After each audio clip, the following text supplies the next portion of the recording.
I will openly admit to you a couple of things. Yeah. It was sometimes scary when you consider how passionate these nations were about their respective teams, because it's like, you found yourself looking at certain teams, and if they lost, it was like, what's going to happen to those people? I mean, you actually found yourself looking like that, because it's like, I mean, that's how much this stuff means to them. But I can see why. My God, I loved it. I mean, I couldn't get enough of it. I actually, when I was in Miami, I actually sat down and watched the Netherlands against Spain in their opening match. I watched the whole game from a yard you talked about it on the show. It was unbelievable. I loved stuck in the airport? No, I wasn't. I wasn't. Well, I was stuck in the airport coming back off vacation. Don't get me started with that. It really ticked me off with those airlines. But it's ridiculous. But I will tell you, USA, valiant effort on their part. I remember I was heartbroken when I forgot who Ronaldo connected with when he put in the header with 15 seconds left. I just couldn't believe it. It broke my heart, But I looked at Team USA and the valiant effort that they put forth. You looked at Brazil. You looked at the Netherlands, Colombia. I mean, James Rodriguez and those boys. You saw LeBron James and everybody else tweet about him. I mean, it was special to watch. I really, really have loved watching it. I've enjoyed it. Whatever interest I had lost in soccer had been regained. And I got to tell you, I mean, it was far more exciting than I ever anticipated it would be. And I loved every moment of it. I really did. You still watched after? I didn't watch the beatdown last night that Germany put on Brazil. Thank the good Lord, because I mean, how you go down 5-0? I mean, it was an annihilation. That was bad. This was about a host nation, worst loss in World Cup history. I mean, that was bad. That was embarrassing. But outside of that, I mean, most of the matches have been highly competitive.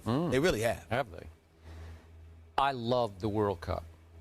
I have watched the heck out of the World Cup even after the U.S. was eliminated. Yep. I do not love soccer. In fact, between World Cups, you can't drag me to watch soccer. I have little to no use for the game, and I won't get started on all the things I don't like about soccer. Yes. Stoppage time. Stoppage time. Wait a second. Yes. The referees just sort of arbitrarily decide, they flopped and they've been down for about, I don't know, maybe like 3 minutes. Let's do 3 minutes. Can you imagine a Super Bowl game and they say, let's add, I don't know, let's do 4 minutes. Is that how they do it? No I don't know. Yeah. Come on. Why don't you just stop the clock? If they flop and they're writhing on the ground, you think they're going to die? Stop the clock. Sometimes they are hurt. Neymar was hurt. I didn't know. But the point is, I love the World Cup because I have covered World Cups on foreign soil. Firsthand, I have experienced what you alluded to, how much these World Cup games mean to countries in which soccer, or football as they call it, is the sport, by far the sport. Yeah. So I know how into the world it can feel if Brazil, the host country, suddenly loses, 7-1? The shame and the devastation. They are devastated. Yes, are unlike anything that anybody in this country can feel about any sport in this country. Yes. Because I remind you, when our Olympic basketball team, featuring Allen Iverson, remember that? When they don't win gold, Manu and company. Gosh. Okay. But when they don't win gold, are we we don't like it and we gnash our teeth a little bit, but are we devastated? Do we feel shame? No, because we know we have the greatest professional basketball league in the world, and that in a month or two it will start up again and we'll all be okay. This is different.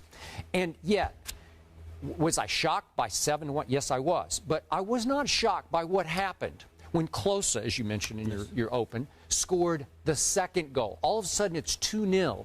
And with the weight of the known world to the Brazilians on their shoulders, they saw the handwriting. It's like, we have lost. And you know what they did? They flat out quit. Yeah. They just quit. It seemed that way. And then it became clear to me as I watched that it wasn't the loss of Neymar, and that's why I've been watching Brazil, because I like the superstars. Give me Messi, give me Neymar. That's right. But or give me James. Or Ronaldo. But in this case, it wasn't the loss of Neymar on the attack. It was the loss of Thiago, not Splitter, but Silva. Yeah. Thiago Silva, who was the heart, soul, guts, and brains of their defense, which had been a little bit on Amazon quicksand in the early games in this tournament. And all of a sudden, they just said, we have no chance. We're down 2-0. We are done. Oh, my God. And they quit. And Germany, they're tap dancing and scoring. And I was that was what was shocking to me is that, whoa. How easy it was. These are just simple. Yeah. These are like grade really school easy. goals that they're scoring on Brazil, the host country. Are you kidding me? And you know, and there's certain games that you watch, certain sports, where your willingness to quit is a bit more conspicuous than in other sports. You got that right. Talk about You know what I mean? Yeah. It's like if you're playing soccer, you know how much running you have to do. You know how much effort you have to give. And I'm talking about 0-0 scores, 1-1. You know, I mean, you're running all game long. If you don't want it bad enough, or you've conceded defeat, it's flagrantly evident. You know, and there's no getting around that. And Germany could see it and just piled it on. Just piled it on. Ran them out of there. All right. Ran them out of there.